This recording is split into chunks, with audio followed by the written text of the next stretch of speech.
Professional trade setup सीखना है, 3 चीजें आपको ध्यान रखना होगा। सबसे पहले डाउन ट्रेंड के बाद एक स्ट्रॉन्ग और बिग ग्रीन कैंडल, उसके बाद आपको ऑर्डर ब्लॉक आइडेंटिफाई करना होगा, और तीसरा और last fair value gap identify करना होगा। ये 3 चीजें अगर आपको मिल जाते हैं तो आपके पास भी होगा एक्सपर्ट का ट्रेडिंग सेटअप। क्यों? सबसे पहले इस चीज को समझने की कोशिश कीजिए।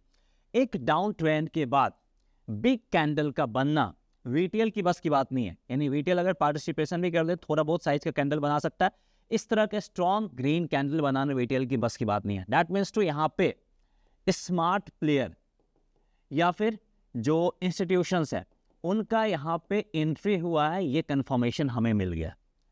अब वो बेसिकली एंट्री कहाँ पे करते हैं?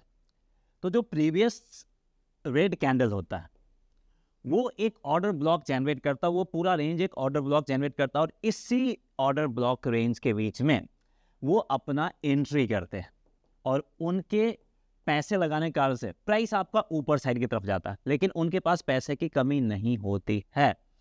वापस से अगर प्राइस इस रेंज में आता है तो दोबारा फिर से वो पैसा लगा सकते हैं, क्योंकि सारा पैसा एक ही जगह पे एक ही टाइम पे लगा पाना उनके लिए भी बहुत मुश्किल होता है। तो इस कारण से प्राइस आपका ऊपर साइड की तरफ जाता है और स्ट्रॉन्ग ग्रीन कैंडल का फॉर्मेशन होता है। अब कंफर्मेशन कैसे मिलेगा कि यहाँ पे वाकई जो बड़े इंस्टीट्यूशन है वो इंटरेस्टेड है या नहीं है? वो पता चलेगा फेयर वैल्यू गैप जनरेट होना चाहिए। तो इस कैंडल के हाईएस्ट पॉइंट और अल्टरनेट कैंडल के लोएस्ट पॉइंट को ज्वाइन कीजिएगा, और बीच में जो गैप बनेगा इसी को बोलते हैं हम FVG यानी फेयर वैल्यू गैप। ये जनरेट हो रहा है तो हमें यहाँ पे कंफर्मेशन मिल गया। तो अब यहाँ पे 2 चीज रह गया। सबसे पहला कि टाइम फ्रेम, इसको लेके बहुत सारे सवाल आते हैं, तो इसका आप इस्तेमाल किसी भी टाइम फ्रेम में कर सकते हैं। ठीक है, अब यहाँ पे एंट्री स्टॉप लॉस क्या बनेगा?